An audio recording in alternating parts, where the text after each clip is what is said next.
We are storytellers with sound. I can't sit in silence. There has to be music, and it pushes me to do things that I probably would never have considered doing before. Hello everybody, we are back again with Harke, and I hope that you enjoyed that little intermission. You are listening to the man, the myth, the legend, the man behind the music. Go ahead, introduce yourself one more time. You're Harke. They have been tuning in, so they can totally hear you, by the way. So go ahead. Hello everybody, I am Harke. Because we are live, but this part is recorded, so I just wanted to make sure that they can hear your voice. And so, thank you very much for standing on standby. I hope you enjoyed that little song. There were a couple songs that played. I just played some Green Day. You couldn't hear that part, but they could. So we are back into the questions. I am so happy that you are on to the show at Cuesta College at KGUR. So let's actually dive into the questions now that we have established a little bit off air for a second that you are a descendant of computer engineers. That is super cool. And so, And so I want to actually dive into one of the questions that we were talking about a second ago, and that is this world that you've created. Tell me a little bit more about what inspired you to basically trap your person inside a computer. As far as the song generator series, I assume you're talking about. Yes. Well, I grew up playing point and click games that I got off of like shareware floppy disks as a kid. And so separately from that, one day I was scrolling through TikTok and I found a user who made videos that looked like cutscenes from video games, and his username was Luca Big Pants. But I saw that and thought, I want to do that, but with like a early 90s PC game vibe, like go a little older. So that's kind of where the initial idea started. But then I also was like, how do I do that but combine music? Because music is kind of my whole life. And so I wanted to put them together. I love making videos and music, so I was like, how can I combine them? And it was honestly just for fun. So there wasn't a big, like I didn't have the storyline or anything in mind when I first started. I just kind of jumped right in. Okay, so your dad, I think we were covering a second ago before our little intermission. Your dad was a filmmaker. Did he dabble in film? Because I know you come also, he dabbled in radio. Yeah, he was a hobbyist filmmaker. So he didn't do it for work or anything like that. But as a kid, he made films on 8mm, and then he has tons of footage from growing up of him playing in his bands and doing musical endeavors and just all sorts of weirdness. Okay. Well, yeah, my dad was in computers, filmmaking and computers. So he did some editing back in the 90s, but he also was on 24, which is pretty cool. Oh, yeah. That is cool. Yeah, and he was on NCIS, and he's got an agent, so he's been in film for a while. You could say that I kind of grew up on the stage a little bit too. I love NCIS. NCIS. So you've seen NCIS? Yes. I have not, but I have seen some episodes. But it's been so long since I've seen it, and I did like it. I remember liking it, but and my dad, I was just he was so excited the fact that he was on NCIS. I was like, guys, I'm on NCIS. Oh my gosh. I don't blame him. That's so cool. I think he got a small role, but it was still one of those roles where he got to speak, and I think he was. Somebody, he wasn't an extra or a waiter, but he actually was somebody. You're going to have to do some digging on where that is. I have no idea. But my dad also... I need to know now. I know what to know. I'll figure it out. I'll ask my dad which role he was on. And also he, as well as some of my other family members, did audio work. He was a bouncer for Weezer, apparently. That was pretty cool. That was in his, I don't know, I guess Weezer popped up in the 2000s, things like that. Yeah. Well, another question I want to ask for you is, so you like vaporwave and things like that, right? So, like, that's what you attracted to? Like, would you consider yourself vaporwave?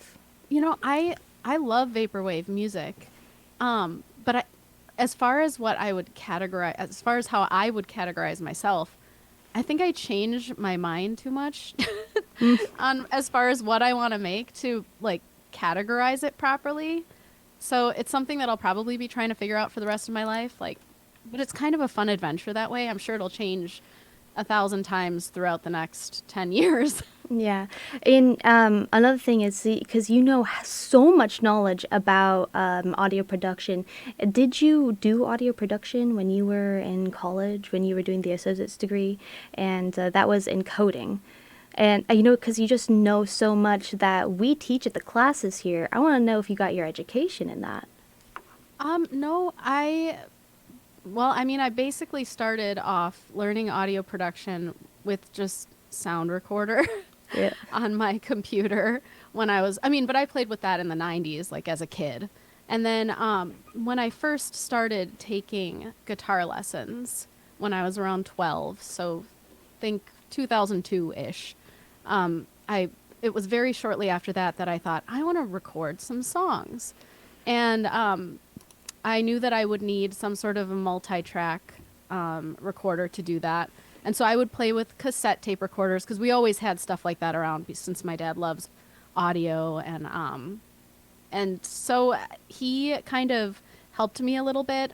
He wasn't as savvy at that time about the program offerings that they had, but he bought me a program. It was like Magic's Music Maker 3 or something. And just gave it to me, and I read the manual. And So you actually you read it. So you became a nerd immediately. I was a manual reader. So I mean, I would read them cover to cover like they were a book. And then I just kind of went from there. I had like one of those little plug-in line-in USB not USB, those line-in computer mics, and I just started playing around with it. And my computer was basically like a potato at the time, so it worked terribly. And I still have a few of the songs that I recorded way back then, and they're terrible. It's awesome. Well, I mean, we'd like to hear them. You never know. If you mix them again, they could sound good. And so, yeah, are you familiar with the program Pro Tools at all? Yes. I've never used Pro Tools, though. We teach Pro Tools here. We teach Avid, Media Composer, and things like that. Because this is also a film department, and That's this is awesome. a college. Yeah, and you know, I'm the program director, so I'm the one that tutors and teaches. And my role is my professor, our professor when he's not here. I'm used to calling him my professor, but now I work here, so it's interesting.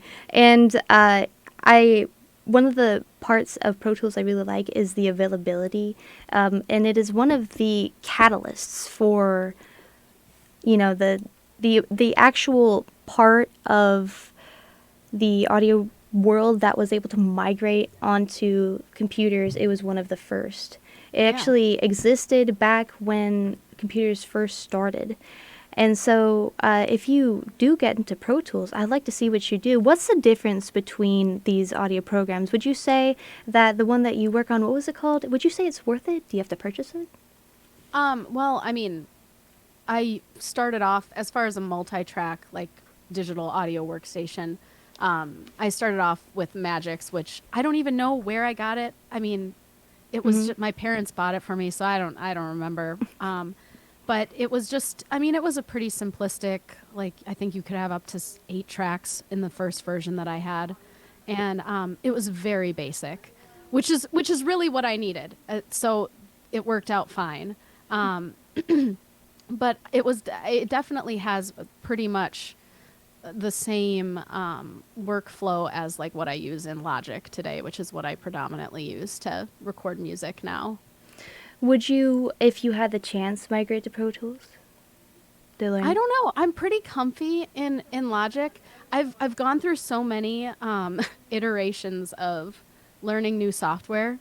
Like I used to use Premiere, for example, for editing. And then I switched to Final Cut, and that was a whole thing. And then I learned, and now I use Final Cut and Resolve. Or I went from Magic's Music Maker to Mixcraft. I don't know if you've ever heard of Mixcraft. That was another. I've heard of Mixcraft. I've also heard of one that's Soundtrap, and things like that. Yeah, so I went to Mixcraft, and then after that, I switched over to Mac, and now I use Logic. So I've done so many jumps to learning new software and its quirks that you'd probably have to force me to learn something new now because I'm just like, I'm so sick of learning new things. But then again, if I get in the mood, then I'll go ahead. Yeah. And so you're such a talented singer. I do want to dive into the lore. I want you to just rant about it, but I want to know your background in music. Do you know music theory? Like, how many instruments can you play? Just let it all out. Just tell us everything. Okay. Just like All everything that right. you want to tell us. Well, it all started when I was around 12-ish. My mom said, "Hey, you should take an instrument." And it had never occurred to me before. I liked music, but I was like, yeah, that sounds like fun. At the time, I was homeschooled. I had a brief period where I was homeschooled during kind of middle school. And I, of course, chose what every 12-year-old dreams of playing, the flute. Oh yeah, the flute. Yeah, it's It like went terribly. Squidward, I hated it. I Squidward, ended up clarinet. hating it. So Yep. yeah, so were you trying to be Peter Pan or? I don't know. It just was the first one that came to me. And my mom was like, yeah, let's do it. Let's learn the flute. And it went terribly. I hated it. I really tried to stick it out for a few months, and it was not going well. And so then we were like, let's try something different. And I was like, yeah. And so I'm like, how about guitar then? I don't know. So you've been playing the So then- guitar since you were a preteen. You got like, Yes. So they signed me up for lessons, and I loved guitar. I mean, I absolutely adored it, and that's pretty much all I did like that whole year. And my guitar teacher, he was in a 50s, 60s cover band, which I was obsessed with, like Buddy Holly as a kid. Mhm. And so I learned like every Buddy Holly song that he could teach me. I think the first solo that I learned was for That'll Be the Day. oh, I love Buddy Holly. That one song, "Dearest," is a really good one. I love that song. I was a weird little kid who brought their Buddy Holly CD to gym class in elementary school to try and get them to play it during gym, and no one ever voted for me because everyone else had their Britney Spears and NSYNC CDs, which I also loved, by the way. Yeah, but it's not gonna be But- Buddy Holly. Like, these uncultured No. swines don't know what music is. And I was just so like I didn't get it. Like it didn't even. I wasn't trying to be like. Right. I was just like, let's listen to this. This is my favorite CD. And I remember one day my gym teacher, finally was like, yeah, everyone voted for Buddy Holly. And I still to this day, I'm like, I don't think anyone voted for Buddy Holly. I think that he just, Do you think that he felt just bad for me. he got the pity vote? Oh no! I really think that's what happened because I can't imagine. I truly was like, oh, yay, everyone voted for Buddy Holly this time. I don't think it happened. I wish I remembered his name because I'd love to ask him. Wishful thinking. Would you actually want to hear the answer, or like would he? No. I don't know. Well, what school? What area was this? What school? Do you want to reveal that to the audience, or wanna stay I'd rather anonymous? not get too specific, but it was just I went to elementary school in southeastern Wisconsin. Ah, man, I've never been to Wisconsin. We're here in San Luis Obispo, California. Sunny all year round, absolutely no weather, super boring. However, I grew up around a lot of palm trees. Now, on the topic of, you said your inspiration is Buddy Holly. I want to know what other inspirations that you have for the music that you create. Because I know you did White Winter Hymnal, which I'm going to be playing at the end of this so they get a taste of your Awesome. music. That's fun. Yeah. So you've written a lot of original songs, but I want to know what musicians would you say have really helped kind of shape your music identity? That is a loaded question because there's so much that I love. It's almost like I think more than any specific musician, I'm heavily inspired by just nostalgia in general. And I realize that nostalgia is completely subjective, so it means a lot of different things to different people. So that's kind of vague. But I listen to a lot of music that people probably don't assume that I listen to. Like I think on my Apple Music Wrapped, it's like the Spotify Wrapped thing for last year. I think one of my top artists was Doris Day. I listened to a lot of Doris Day. I listened to tons of Oldies. like 30s and 40s. I listened to a lot of I think it's because it's one of the eras and genres in general that it doesn't overstimulate me. So if I just need, so I pretty much listen to that a lot. I listen to a lot of 80s, 90s, 2000s, but it's like I'm not necessarily I don't necessarily have a specific musician that inspires me. It's more like a vibe, a mood. Yeah, And I that understand changes that. a lot.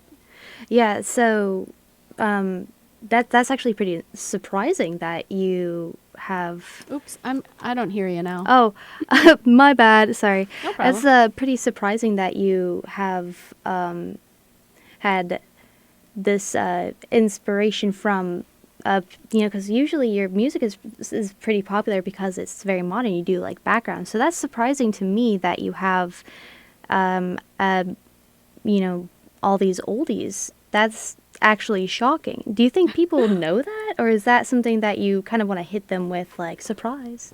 Oh, I don't know. I I have a very musical family overall, and so growing up, I had, like, for example, my dad's side of my family. My grandparents listened to just tons of oldies, 40s, 50s, Perry Como, Buddy Holly, stuff like that. And then I had my mom's side of the family. They were like 60s, 70s, like rock, R&B, soul. Sorry, my throat is a little Yeah. shaky here. Well, you just had pneumonia. So. Yeah, and it's still tormenting me. But and then my parents, they were prime 80s teenagers. So I had that influence. So it's like I had music coming at me from all different directions. And so as a young kid, I was just very, like, I just was exposed to so much. And so it's really hard to narrow anything down now. And it's really hard for me to decide what I want to do as a specific genre because I just love so much. You've done a lot of different songs. White Winter Hymnal is this, a cappella kind of thing, and then back rooms, and then some other rock songs you've done in the Song Generator. Like that, Yeah. the Song Generator is just, it's so cool to me, because I actually have this shtick for my DJ persona. Sometimes I do this DJ that's trapped in a computer and is just forced Love to it. play, like songs, and because my shows I like doing the radio drama type of thing in the same time as music. So as a radio host who basically was trapped in a computer when it's water spilt on it, and then I was forced by Spotify, which is a comment about censorship, like, why would you listen to the radio if you have Spotify? I was like, well, you could have a computer that is, like, doesn't know, like, real human emotion choose your music for you. You could have a real person choose it for you. And so that's the kind of thing that I was going for.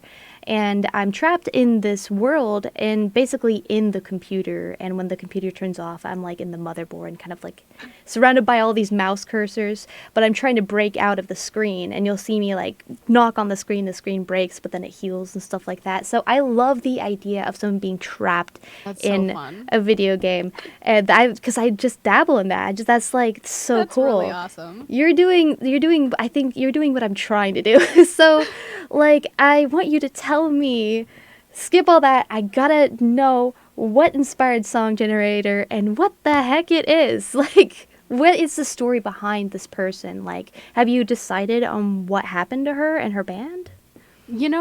I never actually did the finished the last episode. Well, I mean, it was going to be like the last episode, but that doesn't mean I wasn't going to continue making further episodes.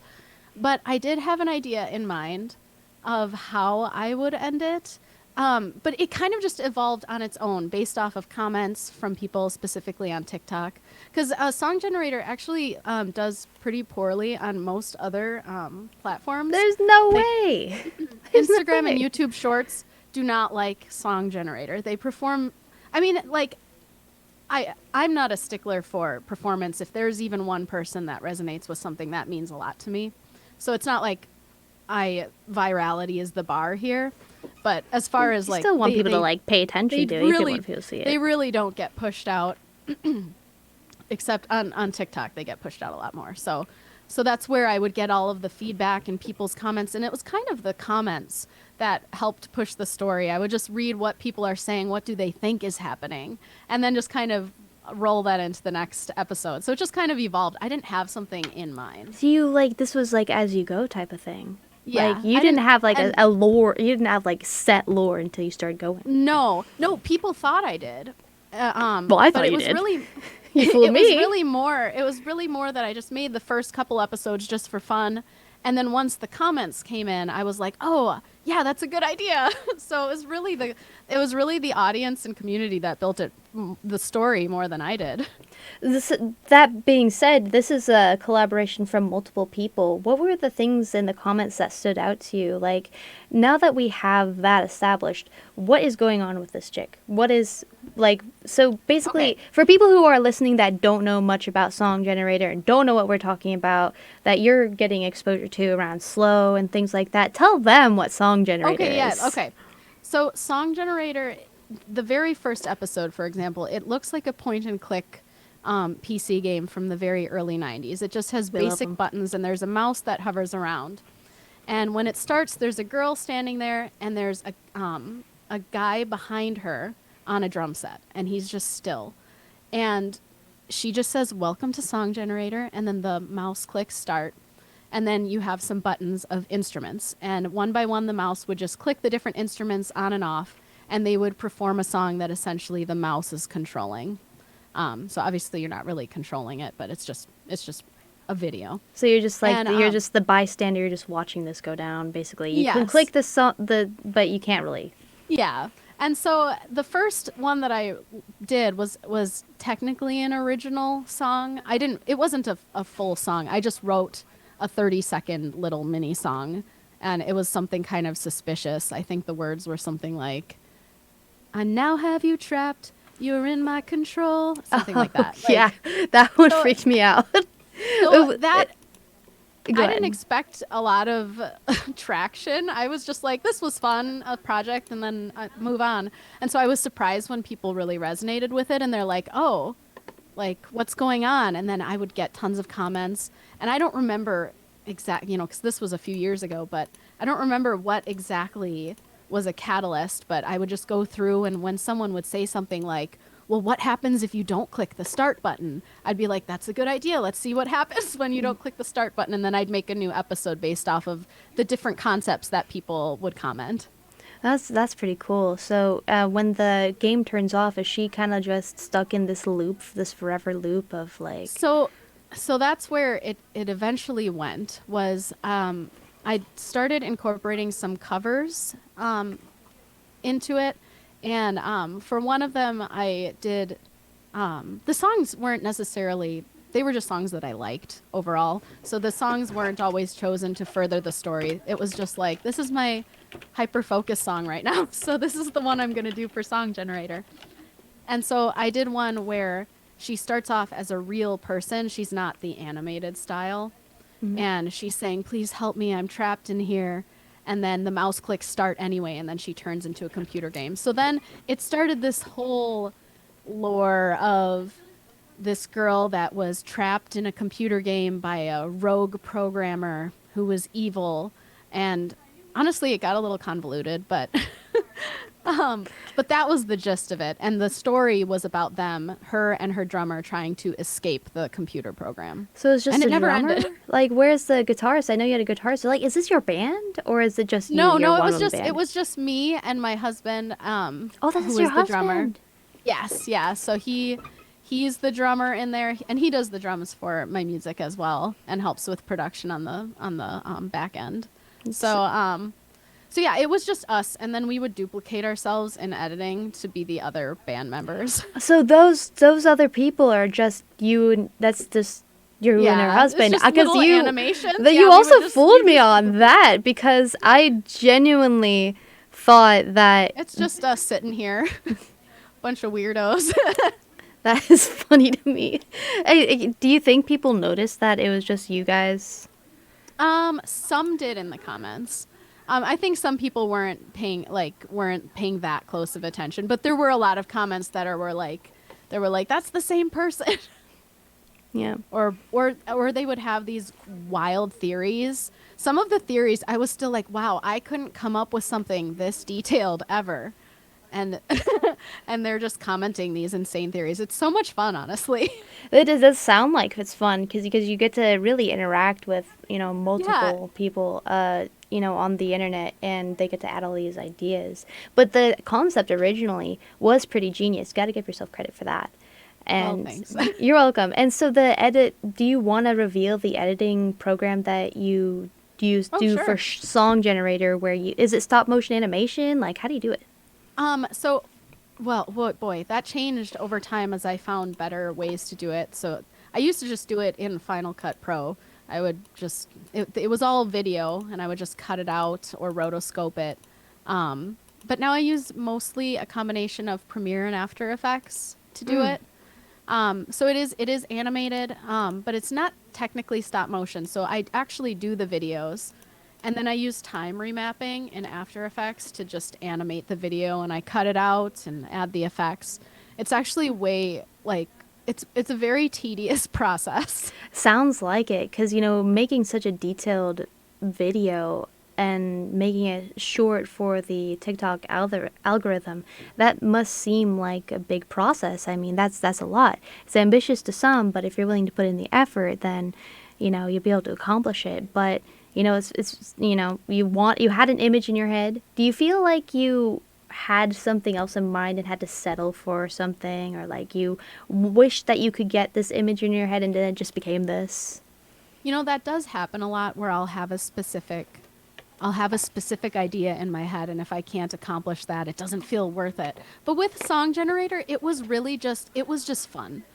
So I didn't even go into it with a specific image, other than I wanted to evoke the feeling of very early, well, not super early, but like early 90s computing. And I felt happy with how it turned out. It was supposed to be kitschy and kind of silly, but also suspicious and mysterious. Yeah, it's very mysterious, and to some it may be like really, really scary. But so, would you say that you're a fan of the horror genre, like creepypasta? Is this like a creepypasta, or a little bit? No. It's its own genre. It's its own thing. I think as a whole, I wouldn't say that I'm necessarily a horror fan. I do like the occasional reading of creepypasta stories, and I get the occasional almost horror adjacent video on my feed. But yeah, no, I definitely, I hate jump scares. I've told people in comments before who are like, I'm scared and hiding in the comments. I'm like, I will never do a jump scare because I hate them.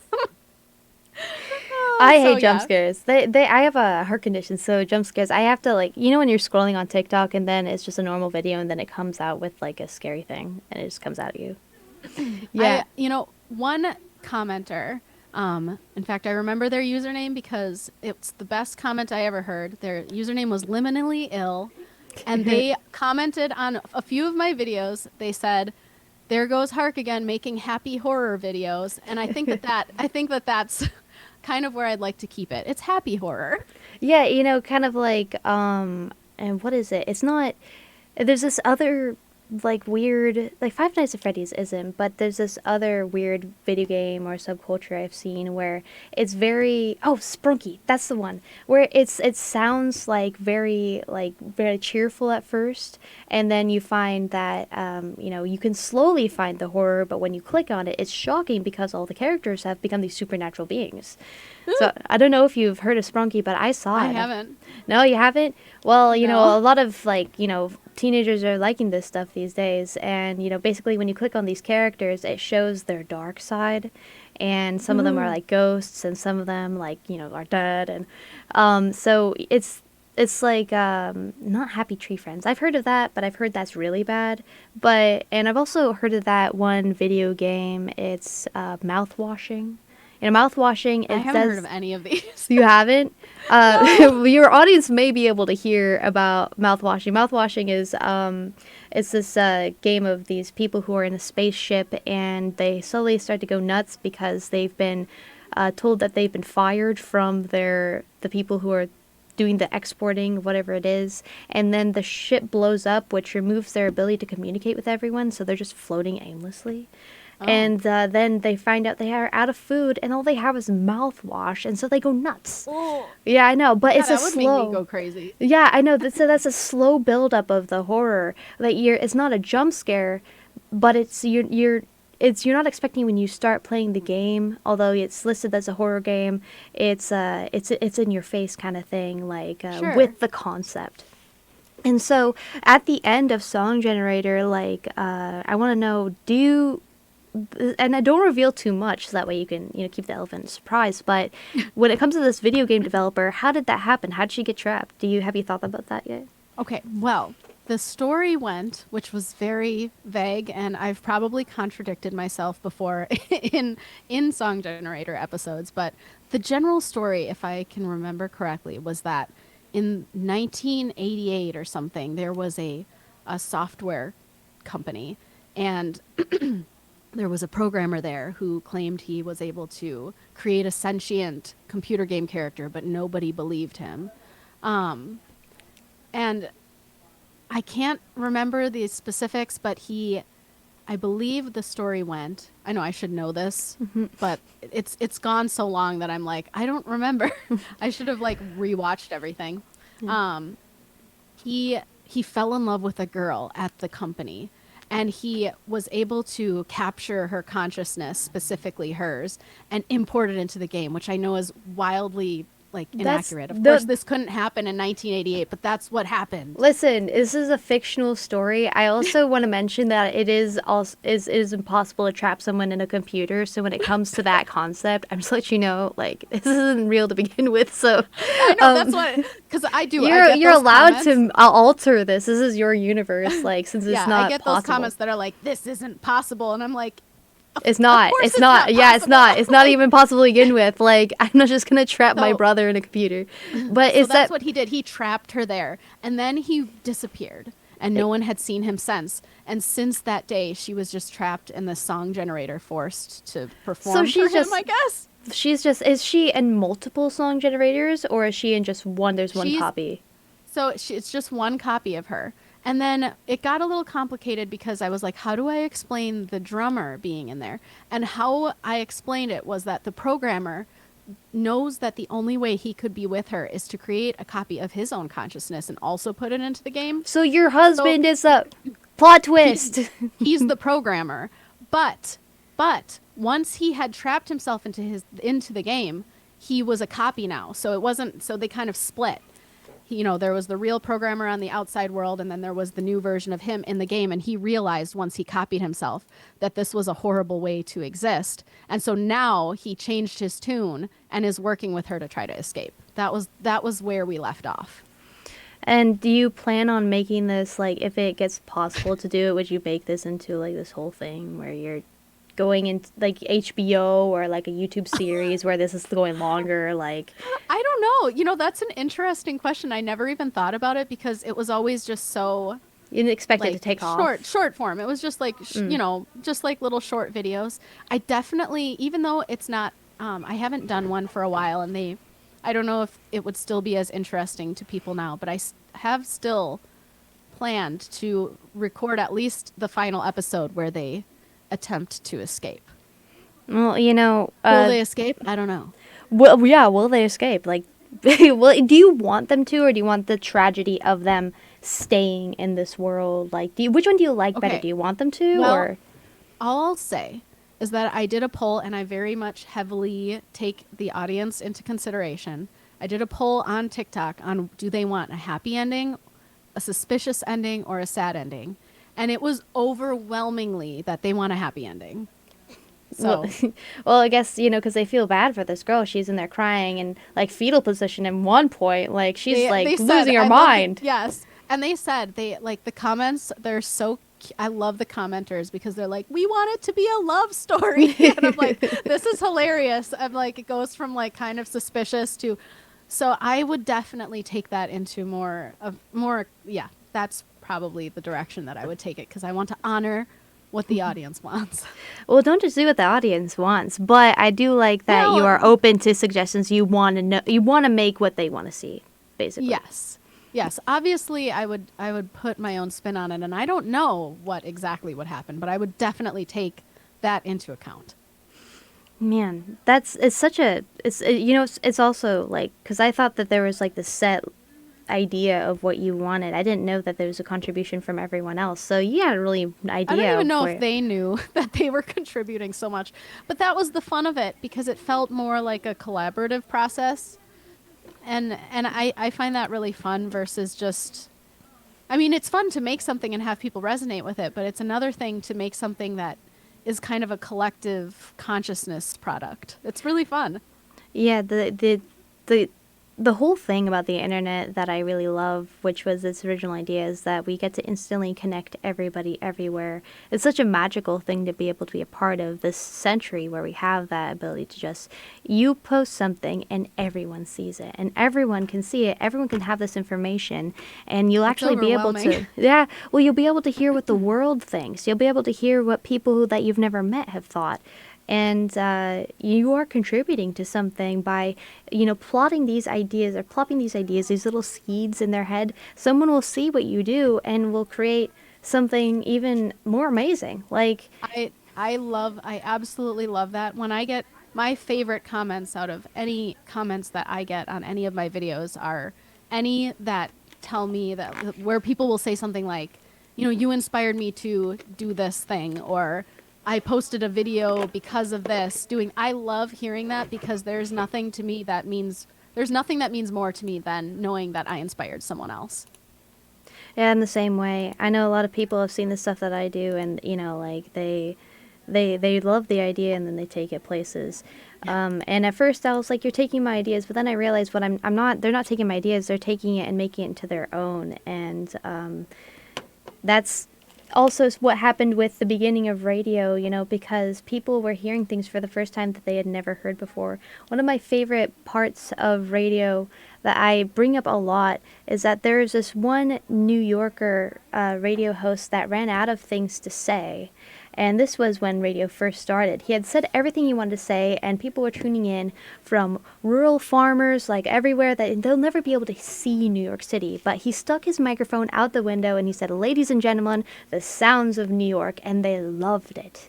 And because of that, they'll be able to hear city ambience that they will never hear anywhere else. They'll never see New York. Which is wild, honestly. Yeah. It's so cool. The connection, and without radio and TV, we wouldn't have the internet. The concepts for the internet have always existed. Telegraph is technically the internet. It was texting before texting. And if people could see you back then, good God, they'd just be absolutely blown away. And so glitchcore, would you consider you a dabbler in glitchcore? Have you heard of that? I've heard of glitchcore, but I don't know. I can't say that I know exactly what that refers to.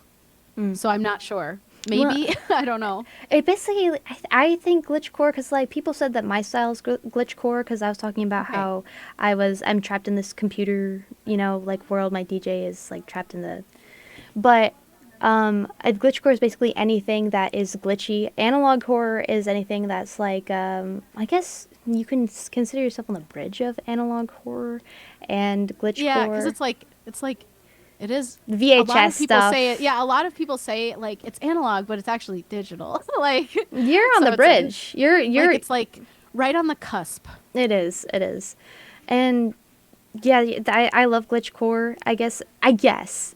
But the only reason why I hashtag it sometimes is because I know people have said it technically is. Yes, and I've used the hashtag, and I used it without actually knowing what it meant. So same. I don't think anybody really knows what it is yet, and so on the topic of glitchcore and things like that, what video games would you say inspired this? I know that you are going for the early type of 2000s kind of stuff, but what video games specifically really inspired Song Generator and these videos you make? Winter Hymnal is just this whole thing. Don't interact with them. What are these women doing? What are they? What are they? Okay. What are these things? Okay, okay, so first off, video game, PC game inspirations. I'm pretty boring. I wouldn't consider myself a gamer because any of the games that I really loved weren't really games because they were mostly educational PC game titles when I was growing up. So I played a lot of things that were just like point and click. I loved like Explorapedia, which was a kid's encyclopedia game where this like little space frog would fly around the world and teach you about stuff. You know, things like games like that were made to teach you are mostly what I played. That and a bunch of DOS games. So like my favorite titles were the original Duke Nukem, not the 3D one, like Duke Nukem 1, Cosmos Cosmic Adventures, Secret Agent, games by like Apogee or Epic Mega Games. The classics. I love those. But I think like as far as like my absolute favorite game, hands down, Roller Coaster Tycoon. I play it all the time. You still play it these days? I still play it. In fact, I never really was big on, believe it or not, like watching YouTube. Like I wasn't a big, like there weren't YouTubers that I necessarily knew by name or anything. Yeah. Until the past few years, I watched two specific like Roller Coaster Tycoon YouTubers, and that's all they do. And I just sit there like with my popcorn, and I am glued to the screen. Inject the Roller Coaster Tycoon into my veins. Hold on. I'm googling Roller Coaster Tycoon because I don't know what to ask about it. I know what this is. Oh, my cousin played this. I know. Okay, sorry. Yeah, no, you're fine. I like. That is probably fun. The game This that one I is played so much the fun. Most out of any game ever, and I played it for the first time when I was around like 9 or 10 when it first came out in 1999, and it's grown since then. But yeah, I love that game so much. Yeah, that one's a classic. Honestly, and I think it's why I listen to so much calliope music, which is another thing that I love to listen to, because of the carnival, the merry-go-round on Roller Coaster Tycoon. Is that too weird of a fact? No, that's I mean, like that's what inspires you. Like you're answering the question. So, well, that's actually kind of fascinating. What is it? Calypso? Would you say? What was it? It's like, I mean, if you think of like what a merry-go-round would play, like with the organs. Oh, Calliope. okay. I think that's what it's called. I'm not. Don't quote me on that. Maybe it's not. Well, I can't quote you because I don't know. I know. It's like the carnival music. I don't know. There's some weird things. That that's like when you say carnival music, it's very convoluted. Like you can't just say that's like a set thing. I know. So it's like, specifically it's this genre like the that merry-go-round. It's weird. I don't know. Well, I didn't know that there was a name for it, so that's new to the audience. I don't know if you guys are hearing this. I don't know if I have a wow sound effect, but wow, that's pretty cool. Maybe I can get an applause track for telling that.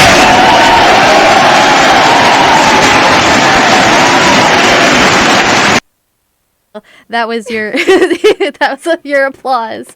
Woohoo! I was gonna like put in a boo, but like I don't know. Okay, that's okay too. Yeah. Honestly.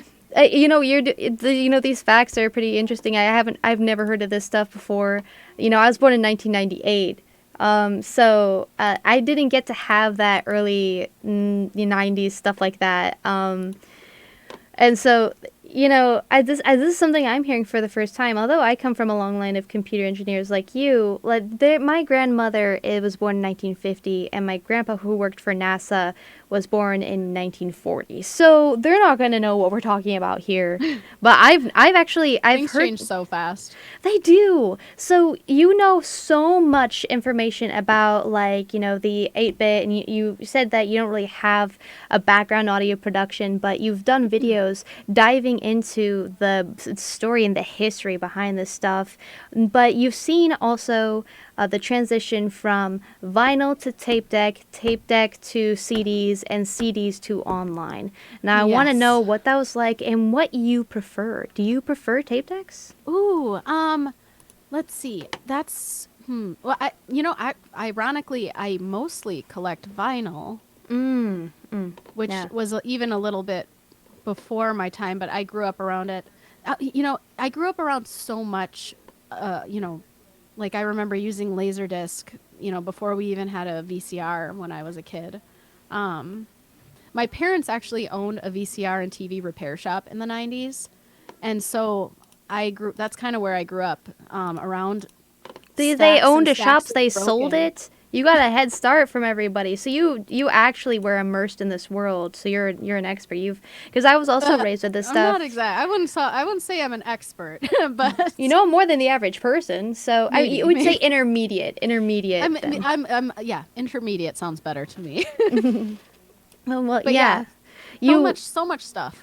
Yeah, and so the tape deck sound is really satisfying. I actually have that sound It effect, is. and that's my favorite.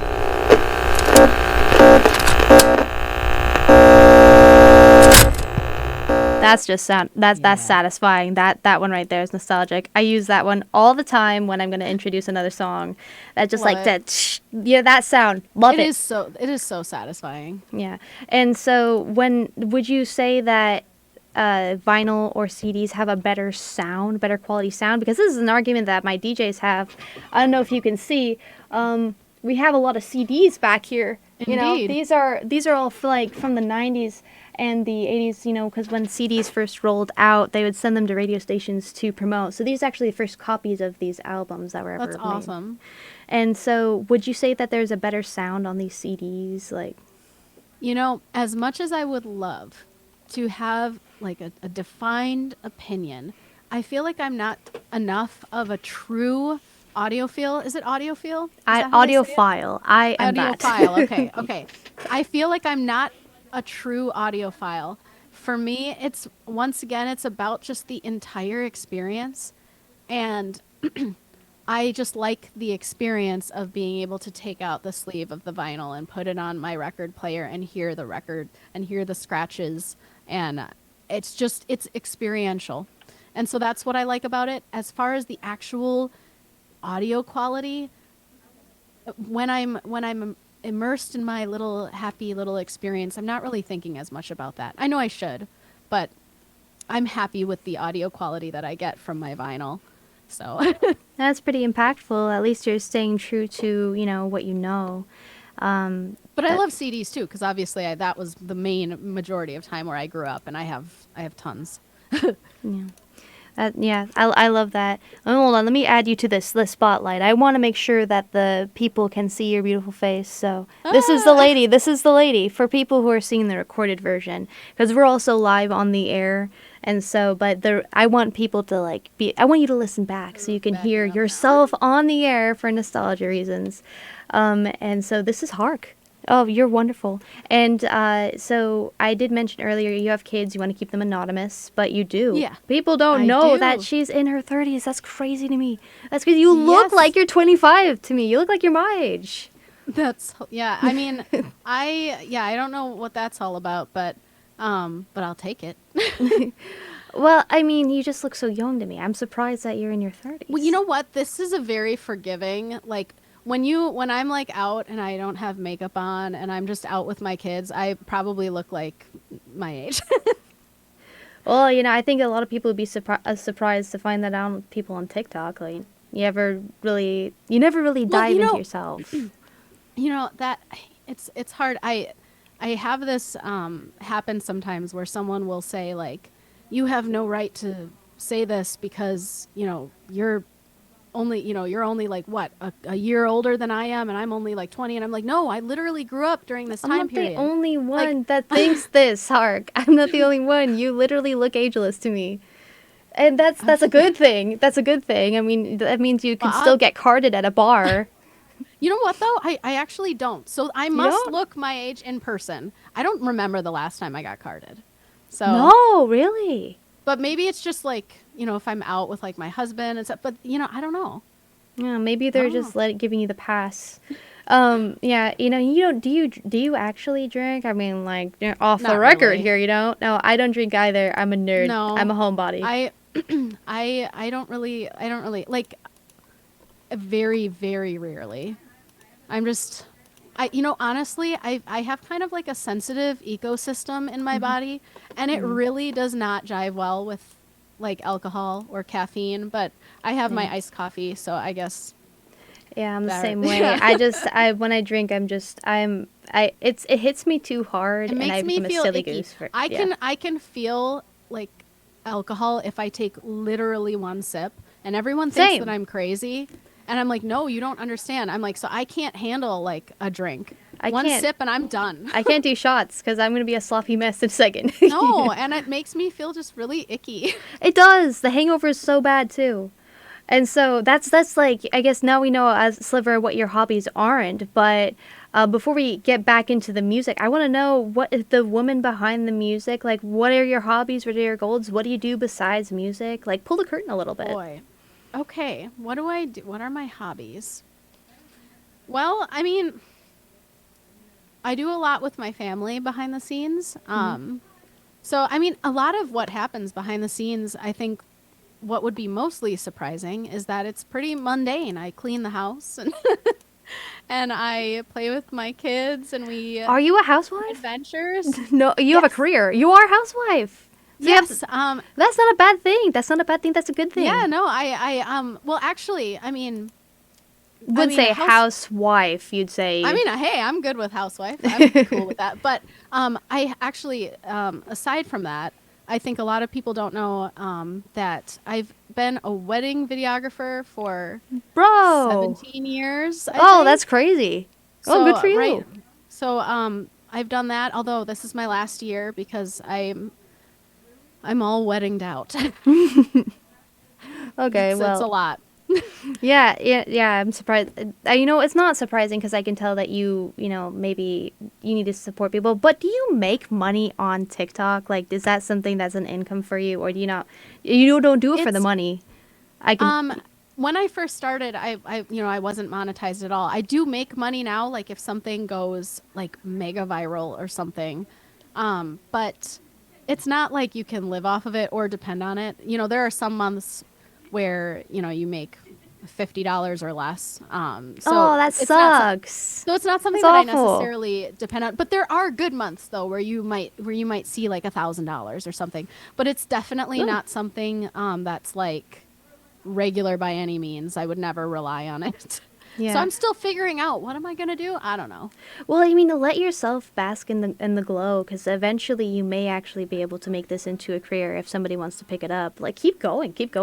You don't really need to make money if you're having a good time and if you can support yourself, just because your husband does. So. I'm just trying to have fun with it, and that's what's most important to me, honestly. That's good. So, that means that you live a pretty tame life. Can I ask what your astrology sign is? Because I'm thinking you're a Virgo, that being said. Do you like astrology? I don't know much about it. It's nothing I've ever really looked into. But I do know that I'm an Aries. You're an Aries! Oh, that's Apparently. cool. I don't know what that means, though. Well, basically, that means that you're ambitious and you are headstrong, which is, a good trait to That have. might be true. And creative, and also that means that you're assertive and you hate it when people bother you. You like to bother people. I guess that's Well, then that's definitely true. Yeah, it's like they have the saying, never chase an Aries, and that means also that you're the ram. I'm a Gemini, so then I'm going to be talking all the time. It's great getting to be able to talk for a living. And so I think that's perfect. yeah, no, it is. I get to play music and talk for a living, but I will say, like, for me, something I struggled with through my 20s was that I don't really like attention. And I know that that's really sweet coming from someone who puts videos online, but it's actually something that I struggled with for basically a whole decade. wow. I had this really ingrained just feeling that if I wasn't creating for myself, that I wasn't creating for the right reasons. And this wasn't a judgment on people who put their work out there, because I loved and appreciated the people that put their work out there and never thought anything of it. But for some reason, for me, I kept feeling like, if I put stuff out there, am I doing it for the right reasons? Am I doing it for my own personal fulfillment? And then it started this whole spiral of like, what is too much? Is it okay to be seen? When is it not okay? And it was really difficult for a really long time, because I still was making things during that whole time. I was making music, but I never posted it. And it wasn't like oh, I'm only doing it for myself, like I was trying to be pretentious. It really was a struggle, because Oh, you don't come across as pretentious if 'Cause it's you're just wondering really how hard. you're being seen. Everything I that you always want. wonder, because I am so in my head that I have no earthly idea how I'm perceived. I know how I perceive myself, but I don't know how others would ever perceive me. It's very interesting to me overall. That's real, that's raw, that's genuine, and I think that's an admirable trait. You have imposter syndrome. I'm diagnosing you. So I know think that yeah, know that you're doing an amazing job from an unbiased party thank you. that hasn't seen everything but did see the basics. I think your audience and I would both agree that you do come across as humble, and you do come across as the way that you want to be perceived, because everyone wants to be perceived. They don't want to be, like a jack donkey, because I can't cuss. No. They want to be like mean about it, but you are No. very sweet. You come across But as sweet. I also really appreciate people who, aren't afraid to be in the spotlight. And I don't necessarily consider that to be a bad trait, because I admire that about people. It's something that I struggle with daily. So it's like, I love putting these videos out, but it's like, I want to do it, and then I want to go hide in my little hole and not talk to anybody, but not because I'm being mean, just because I'm terrified. I love that. That's a sign of humility. That means that you deserve the success you have, by the way, because people love that. People love that. That means that means that somebody who isn't going to use their fame for bad became famous. That's cool. Like the humility. It's really fun. That's great. Everybody loves that kind of character arc. That's literally main character energy. I'm just letting you know that. That's nice. Thanks. You're welcome. That's actually, it's not surprising for me, because I can tell that, you want to be liked, and when you go and make these videos, you put your heart and soul into it. You're not just like throwing a video on the internet. Try. Oh, well, good job. And so with the music video for White Winter Hymnal, I do want to ask what these women are. What are they? Oh, okay. Somebody thought I was joking, I think, when I put a comment, someone asking, like, what's the story? And the story really did start where I was just walking. I like to take walks, and I was walking in the woods. And I was like, wouldn't it be terrifying? It was winter at the time, so I was trudging through snow. Mm-hmm. And I was like, wouldn't it be absolutely terrifying to just run into Pentatonics in the middle of the woods? Pentatonics, specifically the band? That'd be terrifying for me. I'm this is nothing negative at all about Pentatonics. No, I know. I think they're brilliant. However, I was just like, what if I think it's because one of their songs probably popped on. I don't actively listen to them, but I always liked White Winter Hymnal. I mean, I would be shocked if I went to the woods and I saw Markiplier standing there, or like Beyonce. I'll be like, no, Beyonce isn't here. Like, something's wrong right now. So I was just like imagining, like, so I'm listening to White Winter Hymnal. I'm in the woods. I'm trudging through snow, and I'm like, what if they were just like standing there, just echoing out into the void? I was following. I'm like, that would be so terrifying. Oh, so then you like Pentatonics. Pentatonics, that's another one of your. Obviously, you did a cover, but. Yeah, so that means that obviously I know theirs is a cover of the Fleet Foxes version of the song. I didn't know that. Yeah, so it's a cover of a cover of a cover. It's a cover of a cover of a cover. It's a coverception. That's what it is. So I kind of in the version that I did, I tried to kind of blend both the Fleet Foxes original version with the Pentatonics version. But yeah, it was just based off of that concept. I was like, and then it kind of got in my head. I was like, what if there was a girl and she was singing, and then there was like a loop where she was stuck in the loop forever. So she is stuck in the loop. So she's stuck in the loop forever. Is that, and this is an interesting question for you to ask, but does it turn to day and night, or like does she stuck there, and if you ever interact with her, you'll join this trio? Or is it she's stuck in that moment and it's always daytime and you go into the back rooms essentially when you interact with these people type of thing? Boy. Like what happened? Did she just decided to sing along with these two creepy people? I plan on making future covers in that style. I kind of wanted to do one with each season, so I plan on doing one in the same location when it becomes like summer and everything's green, nice and green. But I think if I were to say in my headcanon, she's just stuck in that one moment forever. She's like, so it's daytime. I think that's really, really impactful, because if they were singing at night and it's just that's kind of awkward at that point. Like if someone's passing by, they're just like, shut up! I'm trying to sleep, kind of thing. So quiet. Yeah, that's pretty interesting too. So. The inspiration for those two women standing there, like, it's so eerie. Would you say that they're ghosts, or would you say that's a glitch in the Matrix? Well, like, how did that happen? It's a glitch. A glitch in the Matrix. I don't even know how it happened. I didn't think that far into it. It was just a lot of things that I make, it's like I struggle to have a really defined image in my head sometimes until I make it. I don't know how to like I can see things in my head, like I can imagine it, but it's almost like I'm so used to the editing and filming process that my brain, like I dream, for example, in third person. I dream like there's a camera following me. Yeah. Like everything is kind of from the perspective of capturing moments in That's a time. gift. That's a gift. I'm like you know? super nostalgic, and so film and capturing things has always been really important to me. And I digress. Sorry. That's But, okay. You're but telling so- us about you, so But so the overall Yeah. vision that I had kind of just came about as I made it. It just kind of Hmm. all comes together. I don't know. Well, yeah, that's kind of what I expected, but it's very reminiscent of the way that The Matrix was made. You know, the brothers, I think the Coen brothers, it was actually filmed as they went. They didn't have a script for that. So a lot of love that idea. I love, yeah, so they are That's how doing the I would same work. thing that you did.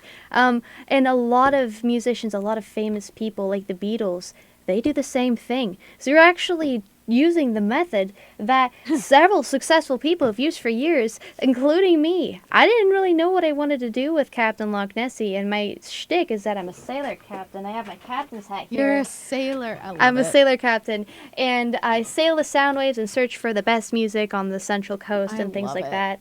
And so when I bought this, I actually got it from a Halloween store because I was gonna be 2D for Halloween, but it ended up falling through, and I had a bunch of song requests, and I had a hat, so I decided to be a sailor captain. It took on a life of its own. And so, that being said, since, I got to the point where I am now and I'm a really successful radio host, you're on track. Keep doing it. Keep going as you go, because, the human brain is just very surprising.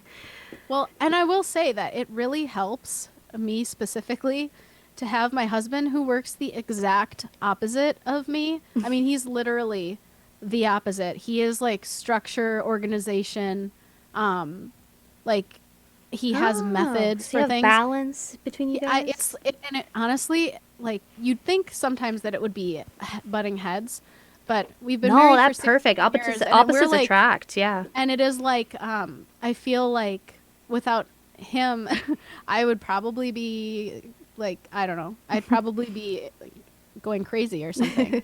So he definitely helps with keeping things organized and helping, like once I have even a concept of a plan, he's ready. He's like he's the person that you want to get something done, and so it's great That's having him. cool. He helps push everything in forward momentum, So you're like a dynamic duo. You're like Bonnie and Clyde, but with computer engineering. especially when it comes to music, because more than my videos, I find finishing and working on songs really difficult. I think because I consider it maybe even a little bit more personal than the videos are, at least for originals.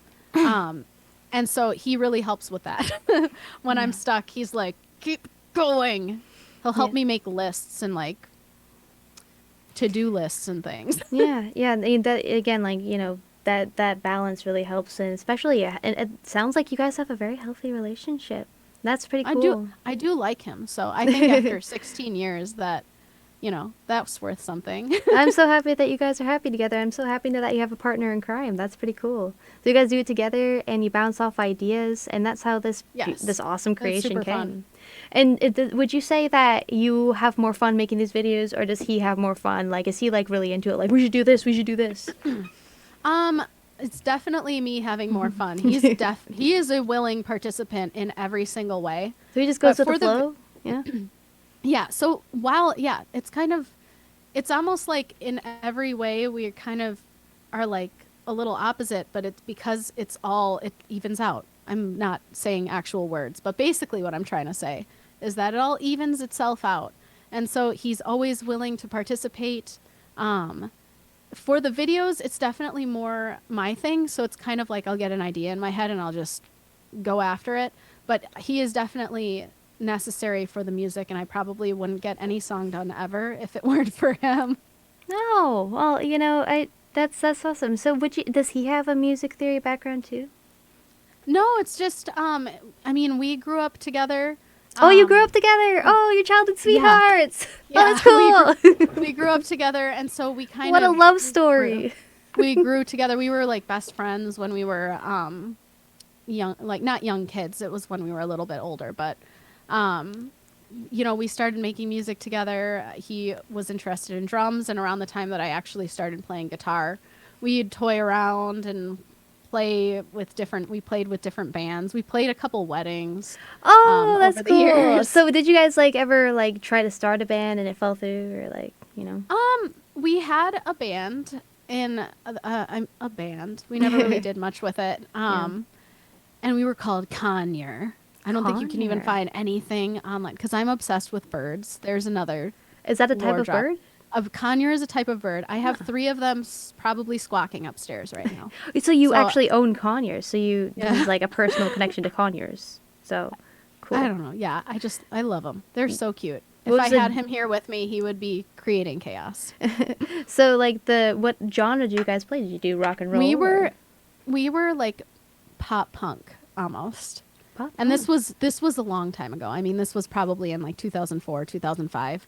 Good music comes out of that era, like Tally Hall. I'm really good friends with the lead singer of Tally Hall and the Fray, Daughtry, my jams right there. So And the songs that some of the songs that we recorded actually in 2005, I did release under Harke now. So there's a song on 10 Reasons and Above and Below on one of my I think it's the first release I put on there. Those are actual recordings from 2006 we're originally released under our band name KGUR, but it was just me and him, so I was just I'll just release it now under Harke because they were never actually released on any streaming service before this. yeah. So on the topic also of songs that you've written, if you could go back in time and write a song differently, which one would it be? And on contrast to that, detail your favorite song that you've written. Okay. If I actually did. Liminality was one that I partially went back and rewrote. So originally when I first recorded that song, it was around 2005. And the chorus was completely different. It was really bad. I hated it. And I didn't like it then, but I loved the rest of the song. So the rest of the song remained intact and is the same as how I wrote it in the original version. But around a year or so ago, or a couple years ago, I don't remember, I was like, I'm going to rewrite just the chorus and then make it how I would have wanted to make it in 2005, but didn't know how. And so I rewrote the chorus. The original chorus was about thunderstorms, I think. Oh, I love thunderstorms. Yeah. And so I rewrote it as Liminality, and it just kind of all came together, and I was really happy with the rewrite. So that's what I went with. Liminality, basically, was that something that you named it Liminality at the time? Because I know liminal spaces are more popular now, but that means that you were ahead of the trend then. No, I was not ahead of the trend. The original name for the song was Gray Days. Gray Days. So it was when I rewrote the chorus, I rewrote that now and kind of reframed the song around the concept of liminality. Because I thought it worked kind of with the lyrics that I had already written. So yeah. What did the original chorus what were the lyrics? Are the lyrics the same? What were the original lyrics? It's now it's so in my head of what the new one says. Does your own music get stuck in your head? Does it? You just find Sometimes. yourself singing your own music, or? I have my 2 biggest fans upstairs. So my 2 kids will often be singing and listening to it. And so listening to the songs that both me and my husband make, because he's in some other bands too, or another band with his friend. So they're constantly singing anything we make, and so it's in my head. I hear it a lot. That's cute. Oh my gosh, I can't wait to have kids. Because honestly, they're the best. So man, if I wasn't married to radio, then I'd be able to actually prioritize a relationship and to have kids to begin with. But you gotta go with what feels right. Yeah, no, that's exactly true. That's literally my motto. Hakuna Matata. Indeed. Like right now, it's got to be the radio. If that's what feels right, that's what's right. Radio is definitely. I've always wanted to be a radio host since I was a kid. I love that. And I love that you manifested it. I did. That's awesome. Yeah. I do come from computer engineers, but I'm the only radio host, and people in my family I don't love get it. They don't get it. But I remember getting my first radio when I was a kid, and it was a stereo and this picture of me with my toothless smile just screaming with this stereo You're like, next to "My me. radio. That's Yeah, amazing. it's cool because one of my first albums was Tom Petty, Wildflowers, and I was able to actually sit down with the producer that recorded with Tom That's so Petty. cool. He recorded with Tom Petty before he died, and I asked him what his favorite album was, and he said Wildflowers. So everything went full circle. I really feel That is like so cool. yeah, it's awesome. The industry will definitely surprise you. It's a lot more open than people think. And I'm really happy that you were able to get the notoriety that you have. Like, you do deserve the success. I don't interview chumps on my show. I'm just letting you know. I'm honored. Well, yes, that's wonderful. I have a couple more questions to ask you if Sure. you have the time. I Yeah. know. Yeah, because we have until, like 3:30, so we got some time. right. And then, we do have a scheduled programming and things like that. We have a DJ that's coming in, then we have to do some PSAs, Cool. but you have the floor.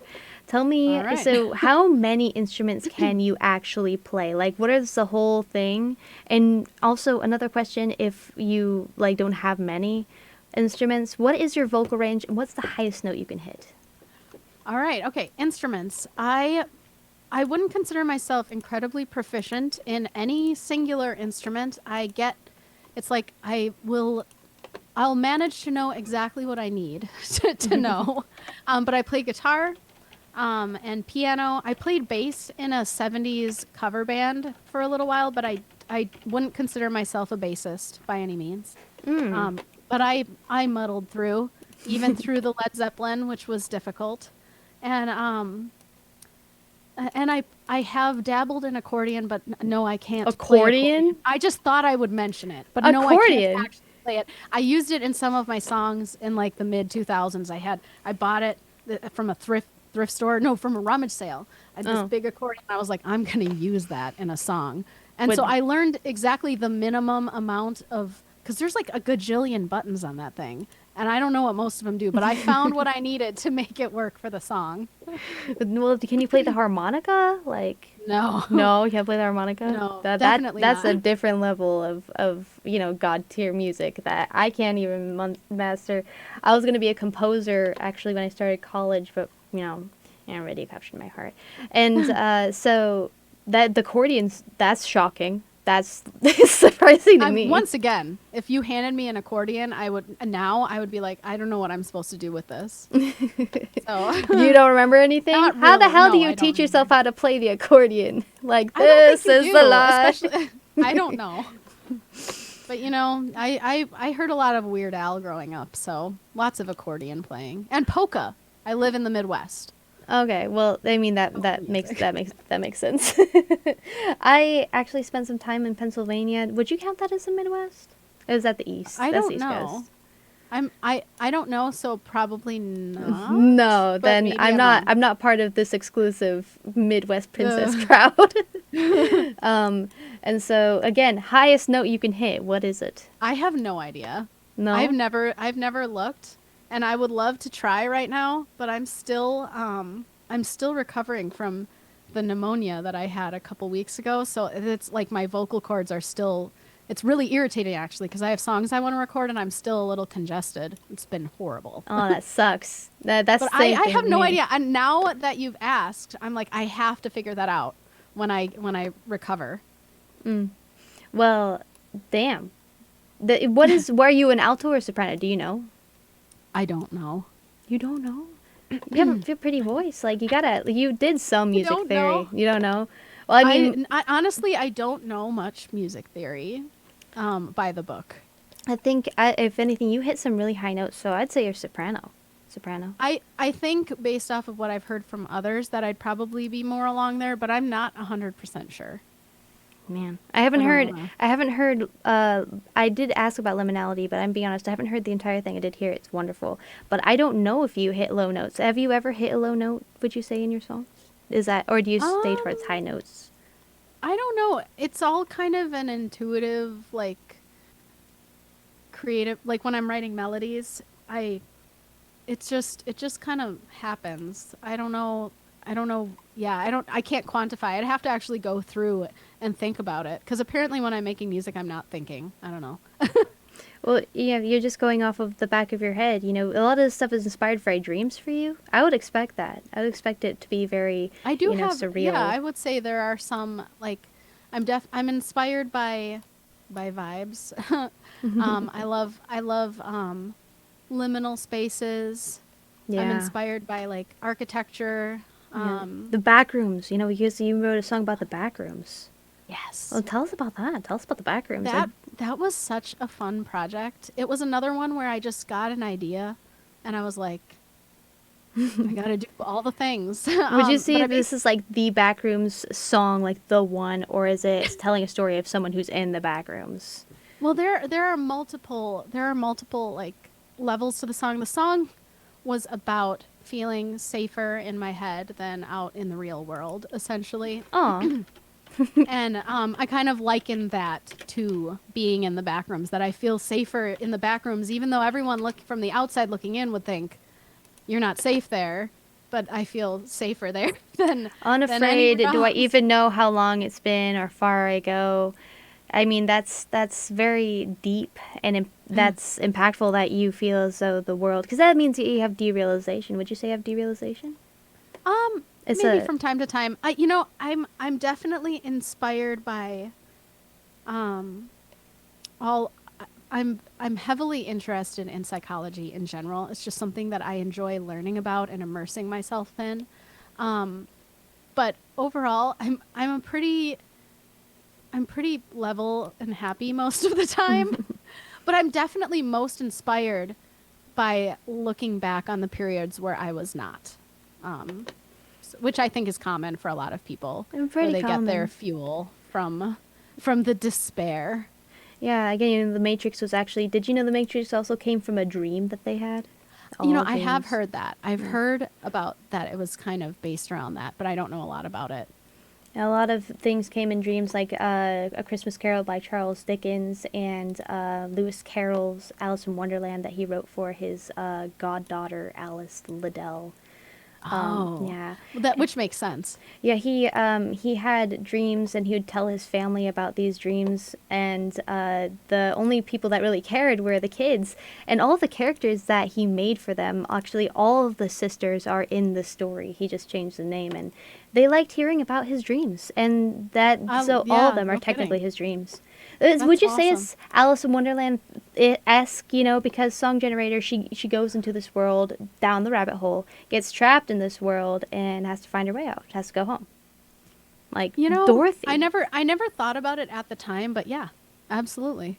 Is Alice in Wonderland one of your inspirations? I love Lewis Carroll. I love Charles. His name's Charles Dodgson, and he's brilliant. He was a mathematician and stuff, so... I don't think I've ever even read the book, to be quite honest. Is it good? Should I read it? It's good. The book is good. I It's love silly. reading, so. It's silly. At the time, all the stuff was seen as ridiculous, and people were laughing. He actually got connections to the royal family, and Queen Victoria herself actually told him that she loved the book and that she found it hilarious. People don't know it became a little of a political figure because of that. So you're not very political, though, but you can use your influence to meet some pretty powerful people. Have you ever done collaborations with anyone? Have you ever thought of that? I haven't. That is one of my goals for this year. Mm-hmm. I tend to err on the more private side, which I know once again is a crazy thing to say. You have a right to do that. You have a right to do that. When you put videos out, people just assume that you aren't that way. But I'm like, you don't owe them anything, Harke. You don't owe them anything. You don't have to do anything for them. You be yourself. Many people stay anonymous online. But I absolutely plan on doing some collaborations. That's one thing that's definitely out of my comfort zone. Mm-hmm. Just because other than my husband and some select people, it's just something that I haven't done. So it's it gives me a little bit of anxiety, but in a positive way. Like I'm really excited, and I've been in contact with some creators that I think are just amazing, and I look forward to. I don't have anything concrete yet, but I really look forward to collaborating in the future with them. I'm happy for you. I look forward to seeing what you do next, you know? So is there anyone that you've always dreamed of like meeting, or like anyone they've always like, if I were to collaborate with anyone, on the off chance that they tune into KGUR, what if they, and they'll hear this, who do you want? Like, hey, by the way, I want to collaborate with you just in case you want to. Like, who do you want? Like, even if they don't know you exist.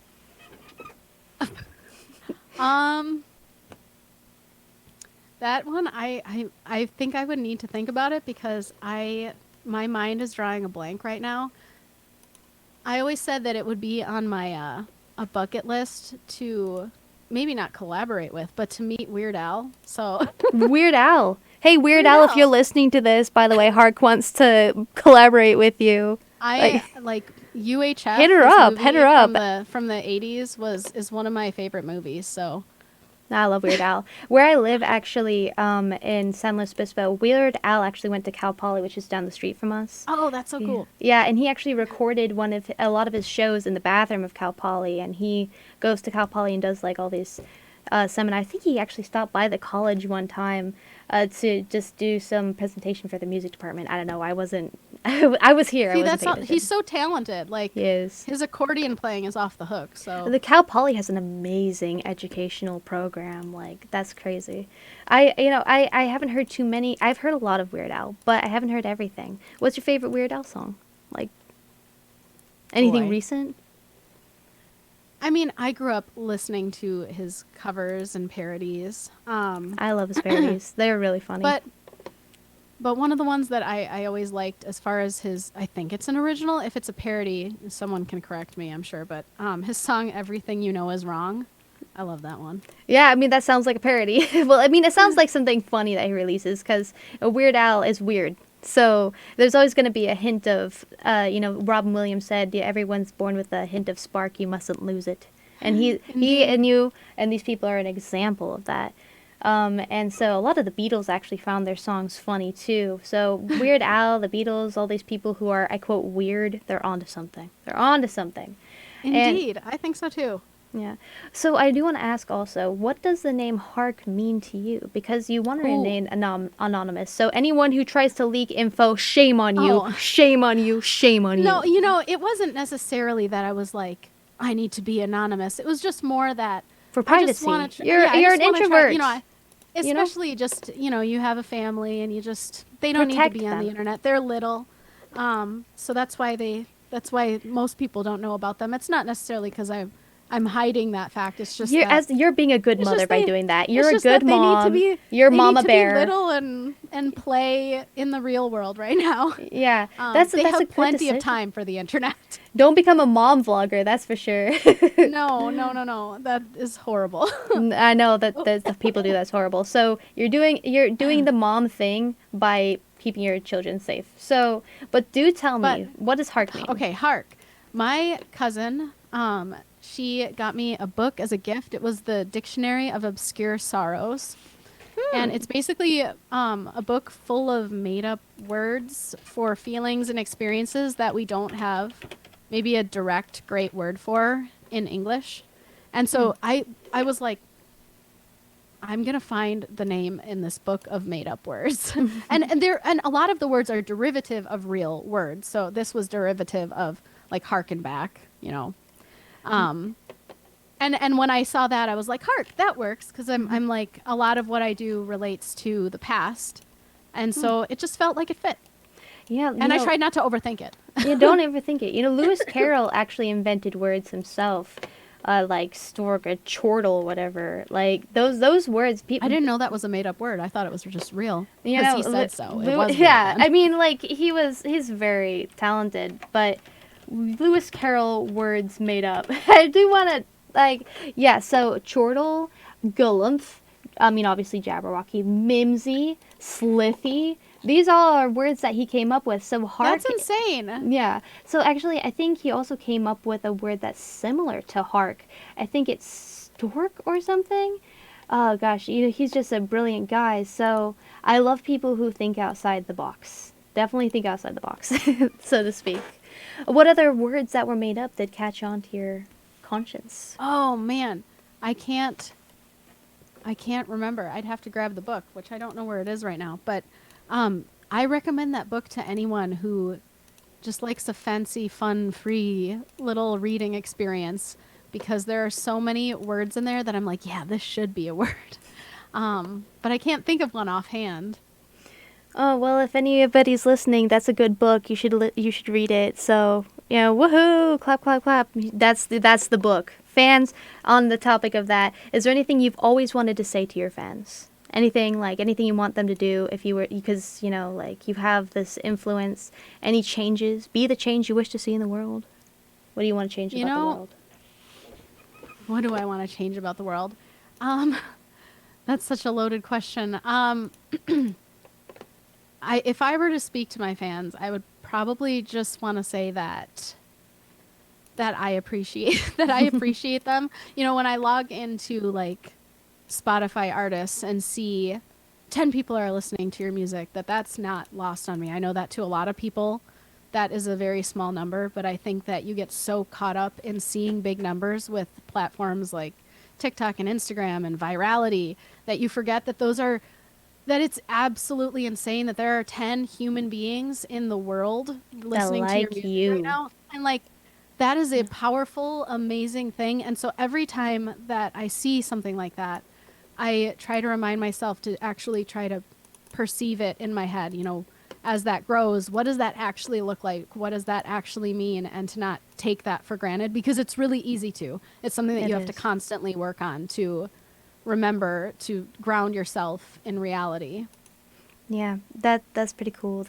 That's 10 people also. Like, sometimes our numbers go down here. We have Nielsen's. We also sometimes stream online for people, across the world to hear. And sometimes we see the number go down, but it never discourages us, because there's that's 300 maybe to 500 people that like what we're... It's insane. That like us, that like our music. Where we let the vibes choose the playlist is our slogan, because we play all genres. And we're one of the only radio stations that can play whatever we want now. Like, all of them are bought out by record labels. We're one of the only ones that can legally play whatever we want, and people like that. And That's you do what you awesome. want. Yeah, such a privilege to be here at KGUR. Like, one of the only no playlist radio stations left in California. It's sad, but I know that that means that people will flock to our radio station, and more for me. Anyway, so thank you for these kind words to your fans. I know that they appreciate you as much as you appreciate them. What can we expect from Harke as a musician in the future? Like, what are you doing next? Are you gonna be releasing music? Oh, yes. My goal for this year, and we'll see if I make it, is to release an EP with physical copies. So I'd love to do like a combination. I already have it priced out, even though the EP isn't done. But I had to do my research now because I'm like excited. But I would love to do like cassette, CD, vinyl, and floppy disk. I'll only probably be able to fit like one song on there, heavily compressed. but floppy disk. I can count on my fingers how many people have one. 0. Well, I have a bunch. Oh man, if you want to pass us some floppy disks, I don't know where we'd put it, but yeah, I've seen other artists have them. It's more like just a to have a token. keepsake. So they can buy it on like Bandcamp and they get the digital copy and then the floppy disk. If just no, please do it. Make a comeback. You're gonna start a trend. It's really fun, and it's very you. It's very your brand. Yeah, it's hard to find. So you kind of have to get them secondhand now. I don't know if there's any manufacturing companies that still make floppy Probably disks. not. But Probably not, Probably but not. maybe they could start. I'll find them. There's just the reason why these things die down is because there's less of a demand for it. So if there's a demand for it again, they'll start doing it again. Yeah, we'll see. I don't know if I can convince anyone to make floppy disks. They look up to you. Your fans love you, so they'll do what you do because they want to be just like their favorite TikToker, Harke.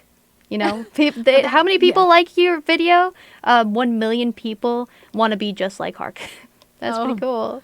Oh boy, that's actually it's a big crazy. number when you think about it, because really you don't is. It's a little see terrifying. them. You don't see them, but it's a number. But again, you said that's 10 people. That's 1 million people that liked your video. 1 million that people. one I can't really like quantify in my head. It'll never I think be I real. maxed out at like 100 in my head. Oh man, I'm out of questions, but you're just such a pleasant person to talk to. I only have one more. So, All right. where can we hear your music besides KGUR? Where can we stream Harke? And where can we All right. find these videos of Harke? Because they probably find you pretty fascinating. They want to see Song Generator. Don't you Cuesta College, KGUR listeners? You want to hear, you could probably hear the audience in the background. Just give them a second. Where can they hear all about Harke? Let me get a little...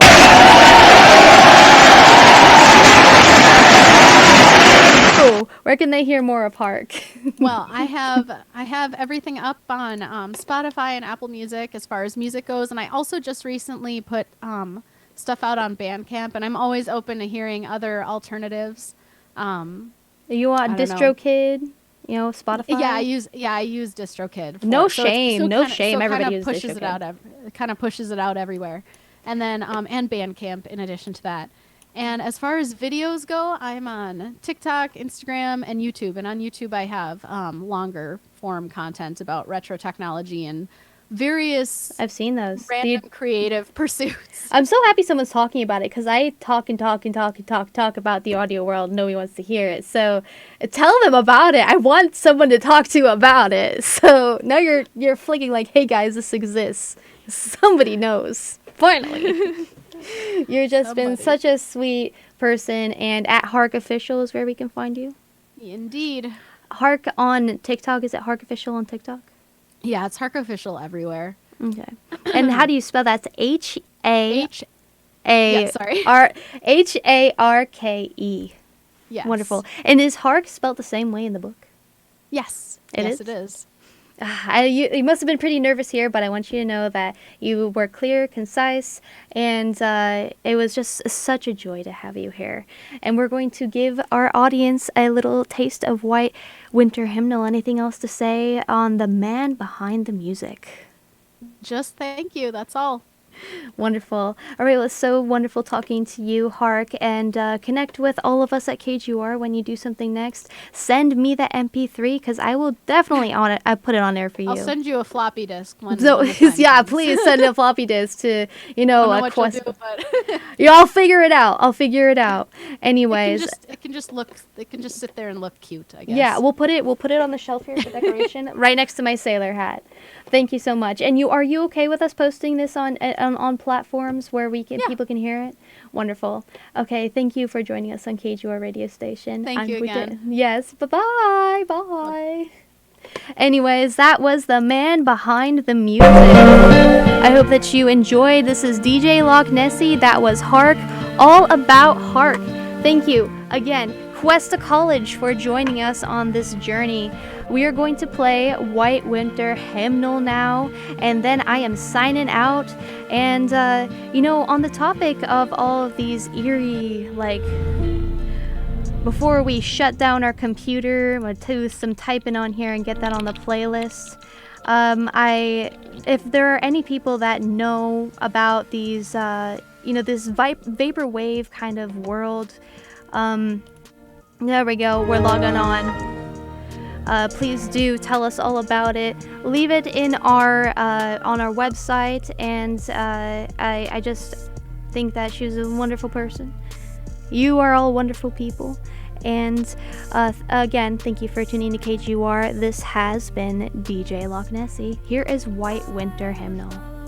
I was following the I was following the I was following the I was following the pack, all swallowed in their coats, with scarves of red tied round their throats to keep their little heads from falling in the snow. Then I turned round and there you go, and Michael, you would fall and turn the white snow red as strawberries in the summertime.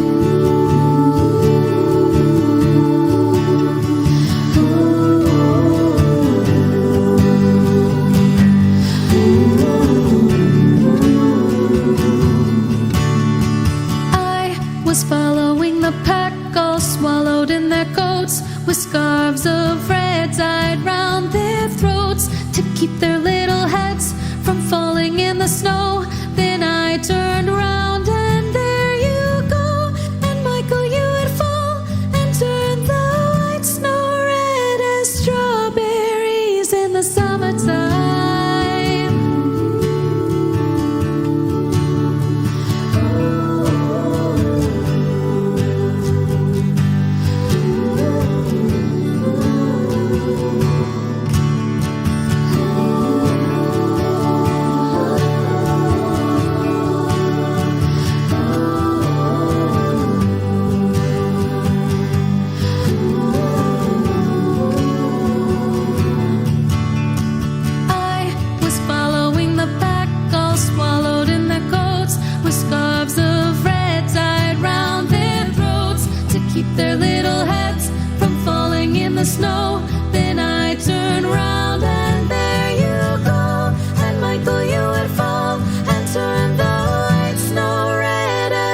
because you are listening to KZSR Paso Robles, Cuesta College broadcasting on this dank radio station. We're here bringing you some sick beats.